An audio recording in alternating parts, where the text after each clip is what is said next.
नुसरत मिर्जा साहब क्या कहना चाहेंगे? जैसे अभी आरिफ चौधरी साहब ये कह रहे हैं कि अगर नवाज शरीफ साहब के पास कोई नुस्खा कीमिया था तो उन्होंने अपने भाई को क्यों नहीं बताया? जब 16 माह उनकी हुकूमत रही तो उन्होंने ये तब शेयर क्यों नहीं किया? आज वो कह रहे हैं कि हमारे दौर की तरक्की अगर जारी रहती तो डॉलर 40 या 50 रुपए का होता।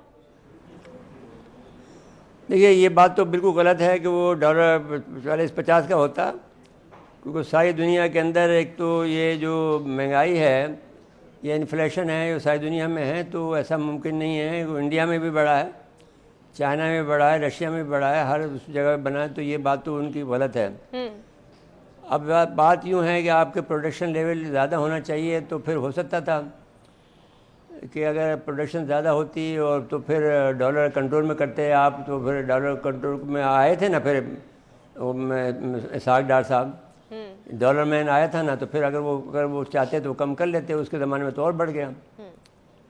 तो ये बात तो गलत कह रहे हैं। अलबत्ता ये बात अपनी जगह पर वो ठीक कह रहे हैं कि भाई एक तो एटमी धमाके की वो क्रेडिट ले रहे हैं, तो सही है। ठीक।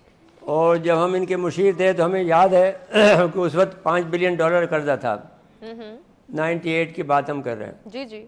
तो ये $5 बिलियन लेने के लिए हम ये रोज़ाना इनके यहाँ जाते थे, 5 दिन तक गए, 5-6 दिन तक।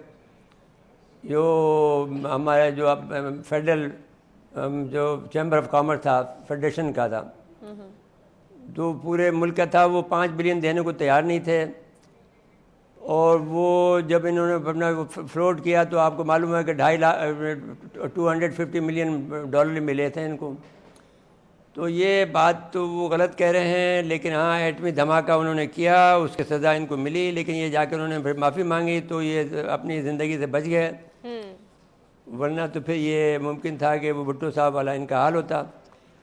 अब वो जो बातें कर रहे हैं वो उस ज़माने में, अब दरिया रावी के नीचे से, बहुत सा पुल के नीचे से पानी गुजर चुका है, इनके बस की बात बिल्कुल नहीं है और ये नहीं संभाला दे सकते हैं।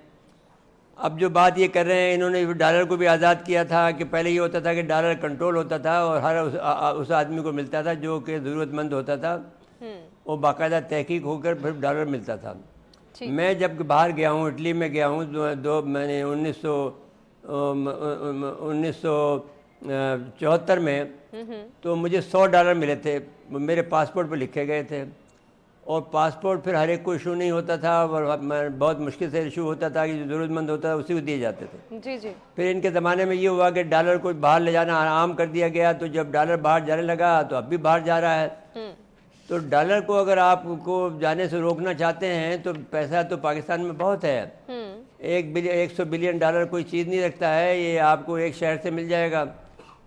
लेकिन ये है कि अब ये अगर ये जिस तरह की, जैसे कि अफ़गानिस्तान में जाने की है कि हर आदमी को जो है $1000 ले जाने की इजाज़त है, तो वो रुकना चाहिए। और दूसरा जो है, लोग जो अपने सफ़र के लिए या बिज़नेस के लिए या आपके बेटे की पढ़ाई के लिए पैसे भेजते हैं, वो रुकना चाहिए। तो डॉलर है पाकिस्तान में, बहुत डॉलर हो जाएंगे। लेकिन ये है कि ये काम कैसे करेंगे? असल में जो मियाँ साहब बात कर रहे हैं वो सिर्फ बिजनेसमैन की बात कर रहे हैं, जो ये चाहते हैं कि उनको खुली छुट्टी हो और वो जो चाहें यहाँ से ले जाते रहें और लाते रहें। तो वो इन्होंने ही गलत पॉलिसी बनाई थी कि वो जो डॉलर को खुला छोड़ दिया था और कहा था कि जो जाना चाहता है ले जाए, जो लाना चाहता है वो ले आए। तो लाया तो कोई भी नहीं, सब लोग ले गए यहाँ से। तो वो गलत इनकी पॉलिसी थी और अभी भी गलत बात भी ये कर रहे हैं। अगर ये कहेंगे तो जो कुछ बचा कुछ है वो भी निकल जाएगा।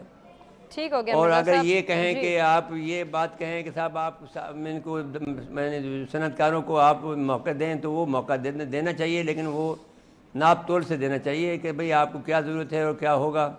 ठीक। सनतकारों को मौका अगर देना चाहते हैं तो नाप तोल से दिया जाना चाहिए, ये आपका ओपिनियन है।